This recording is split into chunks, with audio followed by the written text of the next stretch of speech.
하나님께서 오늘 우리에게 주시는 말씀은 요한복음 18장 15절에서부터 27절까지 말씀입니다. 하나님의 말씀을 받들어 봉독할 때에 살아계신 하나님의 음성을 들으시기 바랍니다.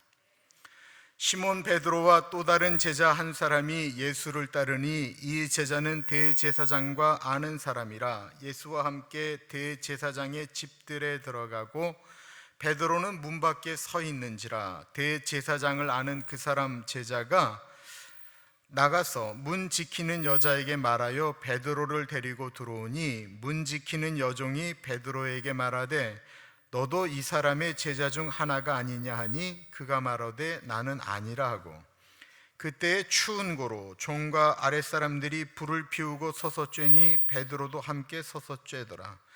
대제사장이 예수에게 그의 제자들과 그의 교훈에 대하여 물으니 예수께서 대답하시되 내가 드러내놓고 세상에 말하였노라.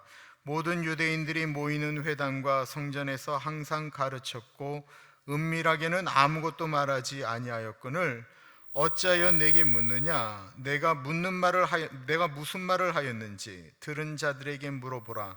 그들이 내가 하던 말을 아느니라. 이 말씀을 하시매 곁에 섰던 아랫사람 하나가 손으로 예수를 쳐 이르되 내가 대제사장에게 이같이 대답하느냐 하니 예수께서 대답하시되 내가 말을 잘못하였으면 그 잘못한 것을 증언하라.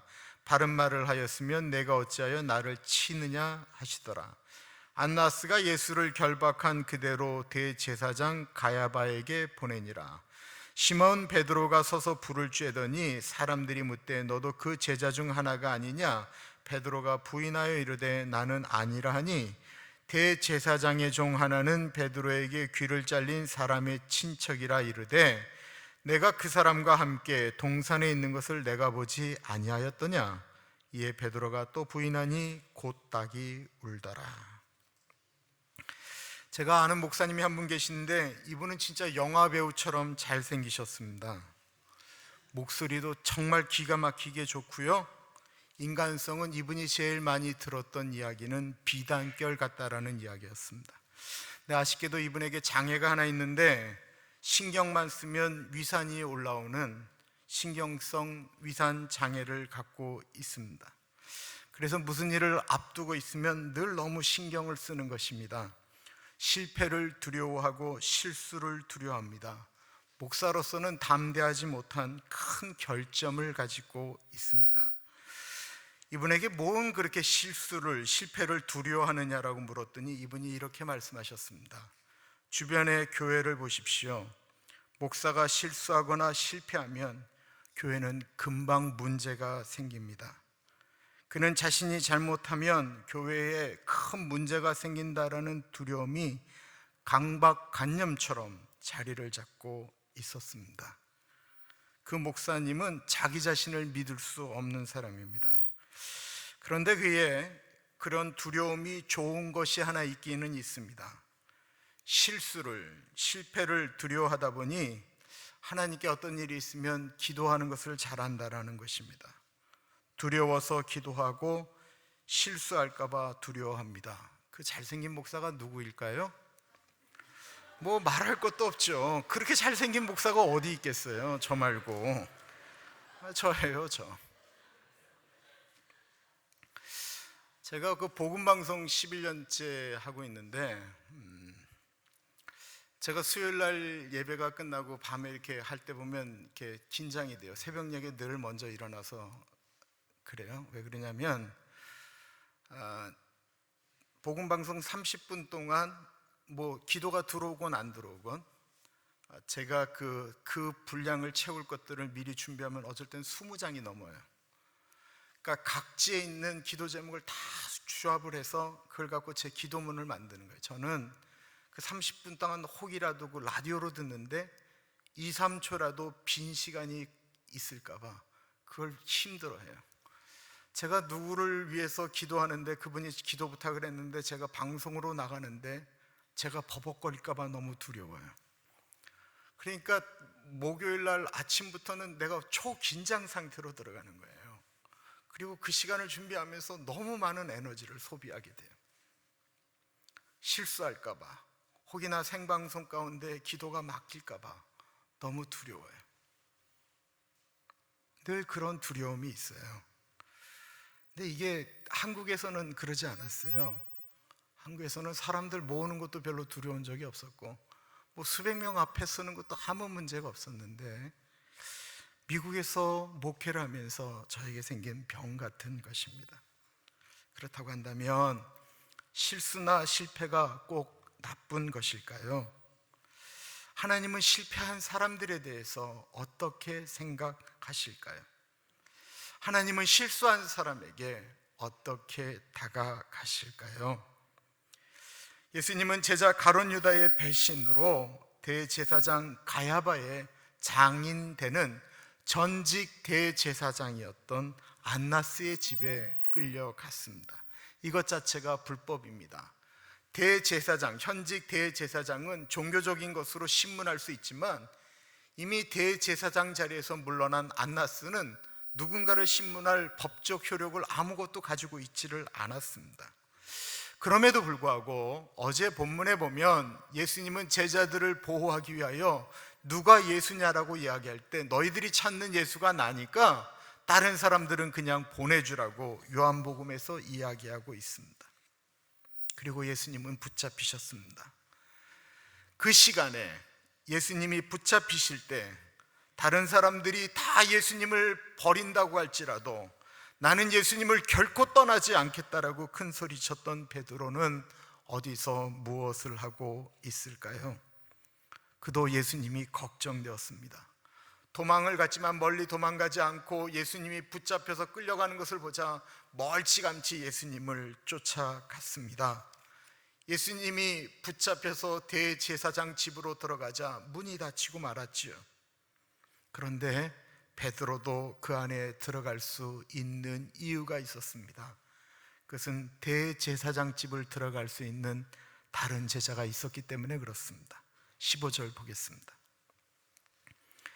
시몬 베드로와 또 다른 제자 한 사람이 예수를 따르니 이 제자는 대제사장과 아는 사람이라 예수와 함께 대제사장의 집들에 들어가고, 베드로와 다른 제자가 대제사장의 집에 들어갔다라고 하는 것은 요한복음에만 나오는 아주 특별한 이야기입니다.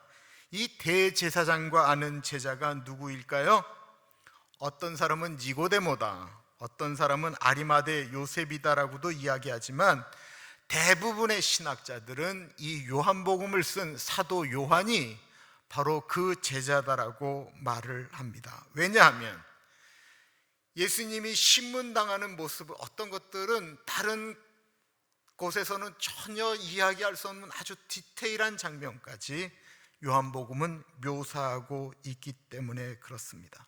그러나 그 자신이 그랬던 모습 자체가 너무 부끄러워서인지 요한복음에는 본인이 요한이다라는 얘기가 단 한 번도 기록되어 있지 않았다라는 것입니다.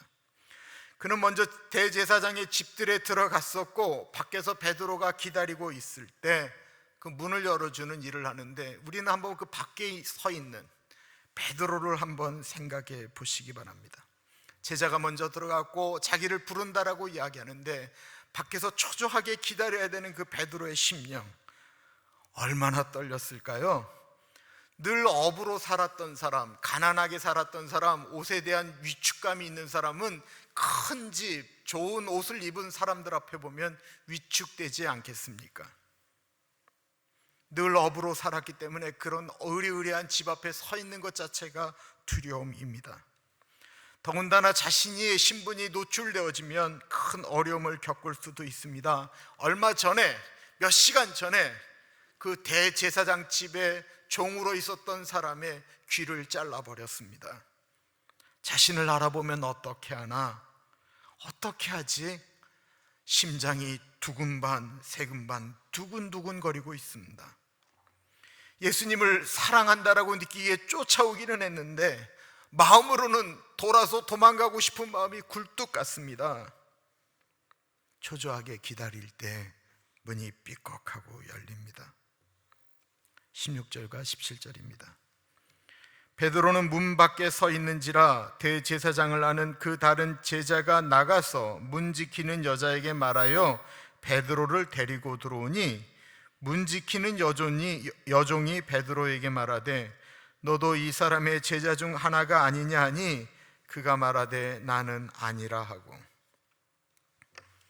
베드로 보고 들어오라고 말하며 다른 제자가 문을 지키는 여자에게 부탁을 했다라는 것입니다. 근데 그 베드로를 본 여자가 질문을 던집니다. 혹시 당신 저기서 저거 신문을 받는 예수님의 제자는 아닙니까? 그러자 베드로가 심장이 얼마나 떨렸겠어요. 그가 뭐라고 대답하죠? 나는 아니요. 베드로의 실패는, 이 첫 번째 실패는 예수님을 모른다라는 부인은 그 대문을 통과하면서 시작되어집니다. 그는 들어가자 더 나아가지 못하고 뜰에 하인들이 피웠던 불 옆에 서 있게 되어집니다. 여러분, 이 요한복음에 우리가 지금 불이라고 번역되어져 있는 이것이 요한복음하고 다른 복음서는 좀 다르게 번역이 되어져 있어요. 헬라어로는 숯불로 되어져 있어요. 숯불이 타오르는 거예요. 이렇게 그냥 막 활활 타는 나무를 넣어서 타오르는 게 아니고 숯불이 타오르고 있는 곳에 있는 것입니다. 거기 있는 사람들의 입장을 한번 생각해 볼게요. 밤 12시가 넘었어요. 하인들이니까 다 잠을 자야 돼요. 그런데 갑자기 우당탕당거리면서 문 열라고 소리 지르고 대기하라고 얘기하면서 웬 사람을 붙잡고 들어와서 신문하는 거예요. 그러니까 자다가 깼어요. 잠도 못 자요. 불 옆에서 불을 쬐는데 얼마나 불만이 많았겠습니까? 불평불만이 쏟아져 나오는 자리입니다. 우리가 늘 그런 현장에서 살고 있습니다. 그 불평불만이 쏟아지는 곳에 베드로가 예수님과 아무 상관이 없는 사람처럼 서 있다라는 것입니다. 교회를 욕하고 예수 믿는 사람들을 욕하는 현장이 곳곳에 있는데 우리는 그곳에 예수님과 전혀 상관이 없는 사람처럼 서 있지는 않으십니까? 그 시간에 예수님은 신문을 받고 계셨습니다. 19절과 20절입니다. 21절입니다. 대제사장이 예수에게 그의 제자들과 그의 교훈에 대하여 물으니 예수께서 대답하시되 내가 드러내놓고 세상에 말하였노라. 모든 유대인들이 모이는 회당과 성전에서 항상 가르쳤고 은밀하게는 아무것도 말하지 아니하였거늘 어찌하여 내게 묻느냐? 내가 무슨 말을 하였는지 들은 자들에게 물어보라.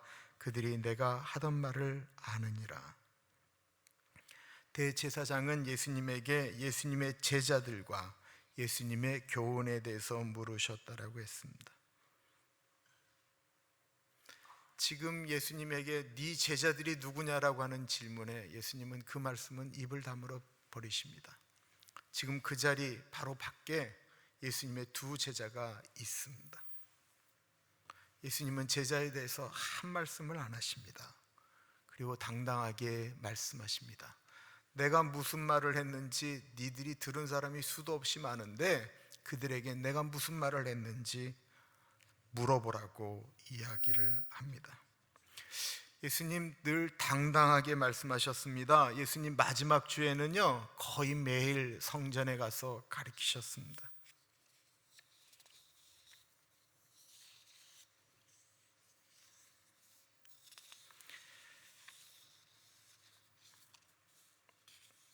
예수님이 가르치셨다라고 하는 것이 회당과 성전이었습니다.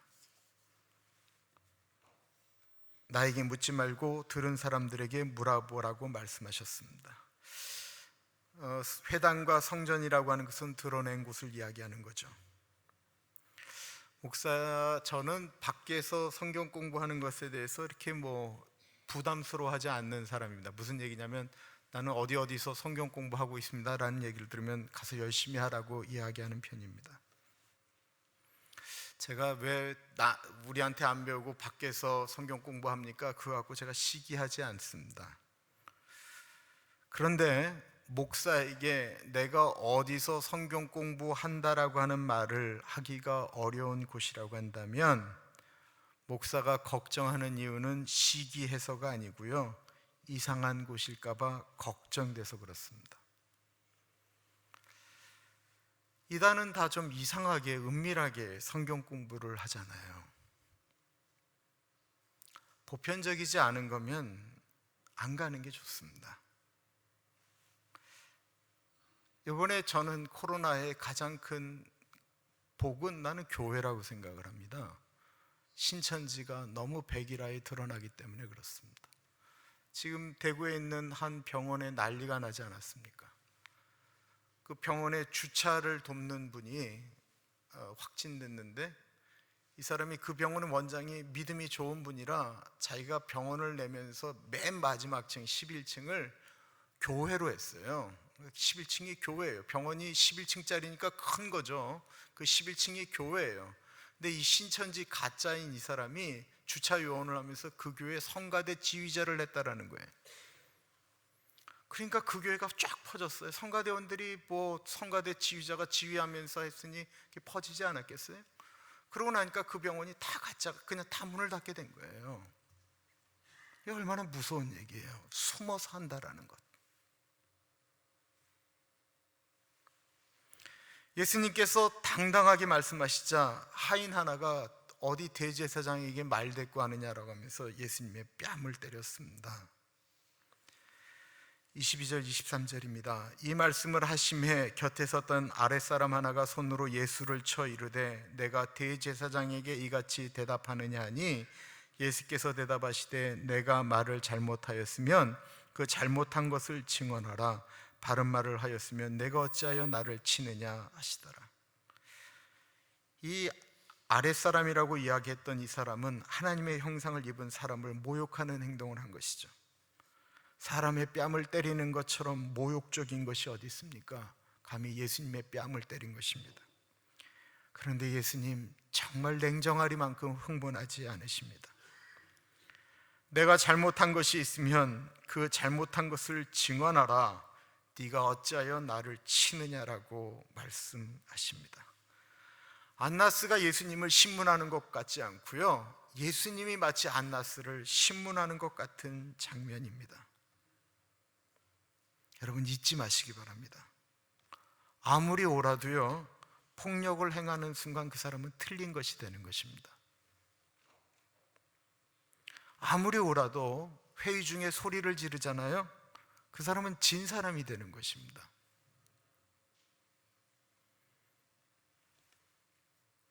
한편 예수님이 신문당하고 있을 때 베드로는 무엇을 하고 있었을까요? 25절에 봅니다. 시몬 베드로가 서서 불을 쬐더니 사람들이 묻되 너도 그 제자 중 하나가 아니냐? 베드로가 부인하여 이르되 나는 아니라 하니. 베드로는 여전히 불을 쬐고 있었습니다. 그는 예수님을 사랑했지만 아무것도 할 수가 없었습니다. 베드로를 희미하게 아는 사람이 이렇게 불길이 확 오를 때 베드로의 얼굴이 보였나 보지요.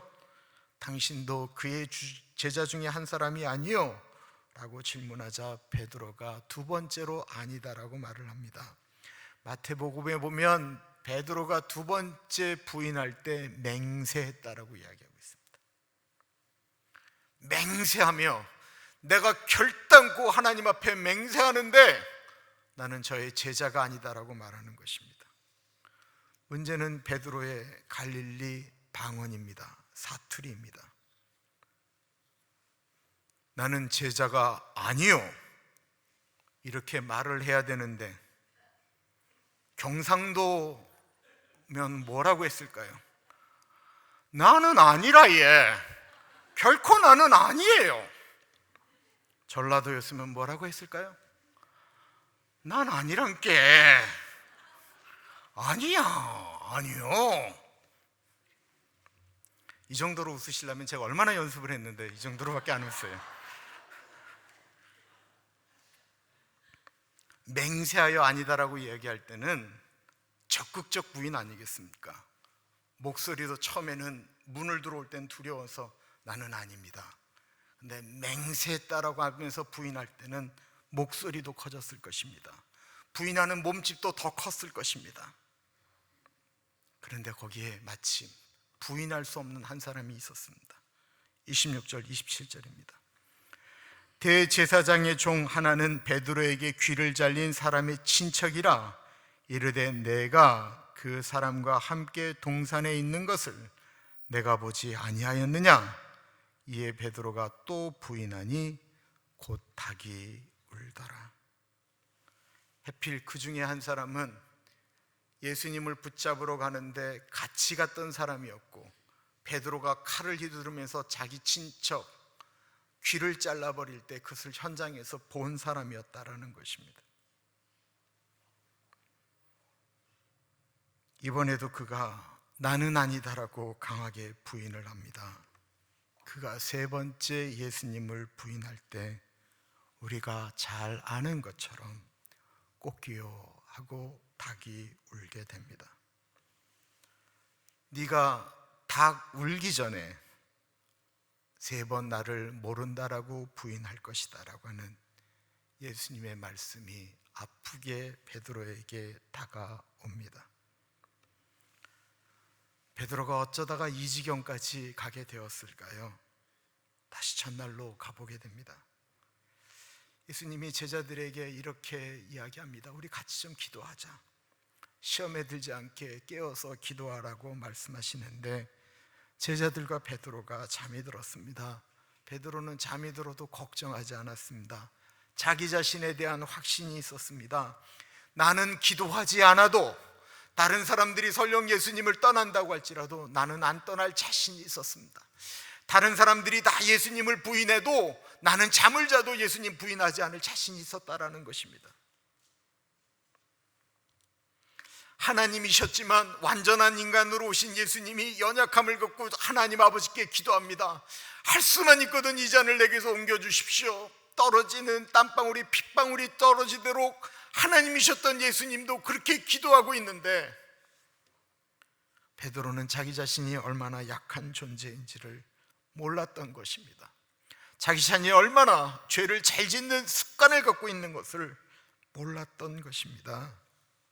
그리고 그 베드로는 예수님의 말씀처럼 닭이 울기 전 세 번 예수님을 부인하며 넘어갔습니다. 이 대제사장을 아는 제자, 그가 사도 요한이라고 하면 그는 담담하게 이 베드로의 세 번 부인하는 사건을 시간을 정확히 집으면서 기록하고 있습니다. 베드로의 그 건방짐을, 그 잘난 척함을 드러내기 위함이었을까요? 일반적으로 이 요한과 베드로는 늘 라이벌 같은 것이었습니다. 요한복음을 쓰면서 요한은 자기 자신을 예수님이 사랑하시는 제자라고 표현하고 있습니다. 베드로는 어떤 일을 하면 제자들이 이야기하기 전에 먼저 늘 얘기하는 습관을 갖고 있었습니다.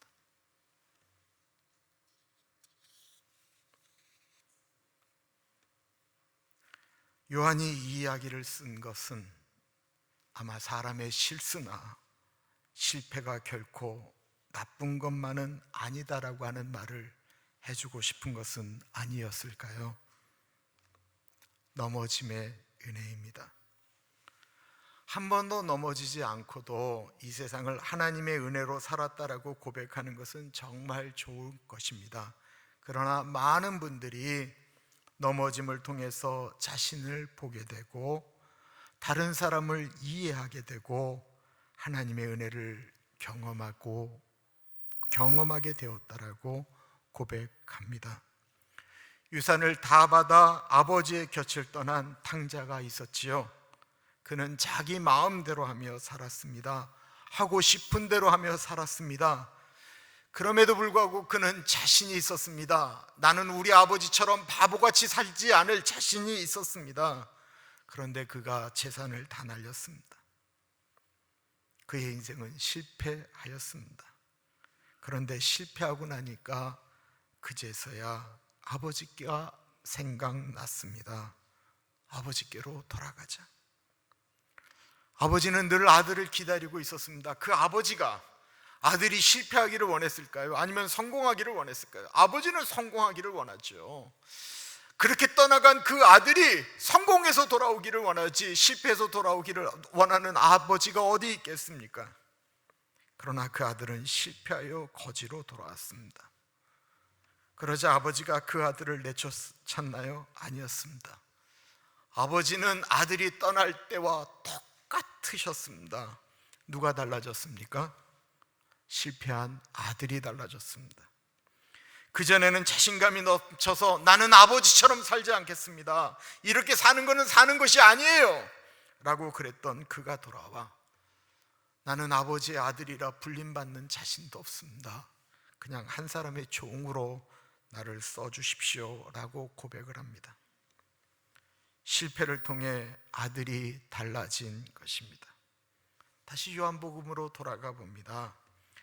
요한복음에는 아주 특별한 것들이 있어서 공간복음하고 다른 건데, 부활하신 예수님을 베드로가 만나는 장면을 아주 특별하게 기술하고 있어요.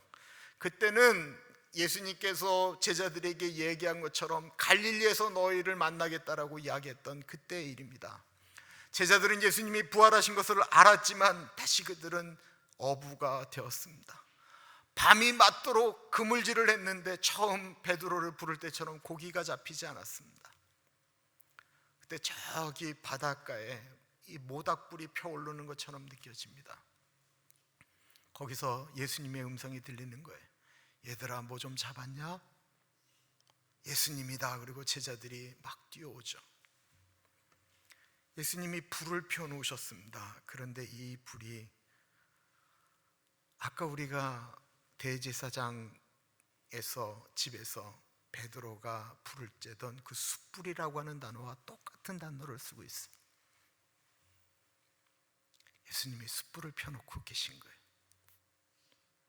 제자들에게 먹일 고기를 이렇게 물고기를 굽고 계셨어요. 그 숯불, 탈을 확 타오르는 모닥불이 아닌 숯불로 되어진 거기에 베드로가 거기에 있습니다. 무슨 생각 났을까요?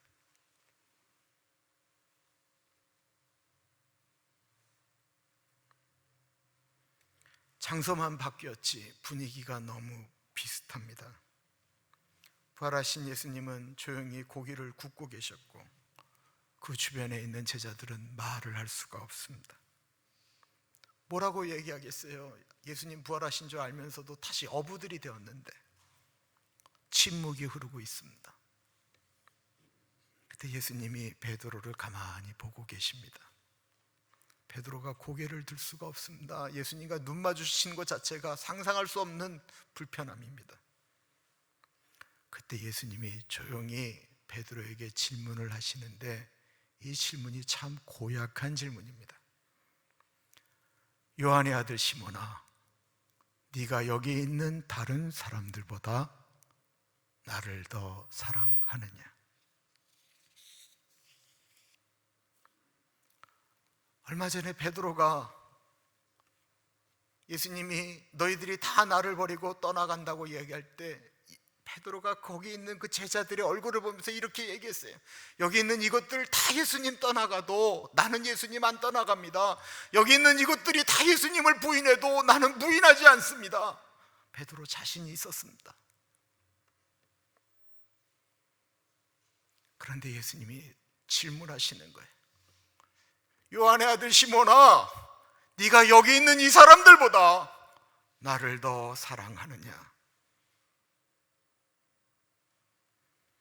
예수님을 제대로 쳐다보지 못한 베드로, 고개를 떨구며 겨우 한다는 말, 주님이 아십니다.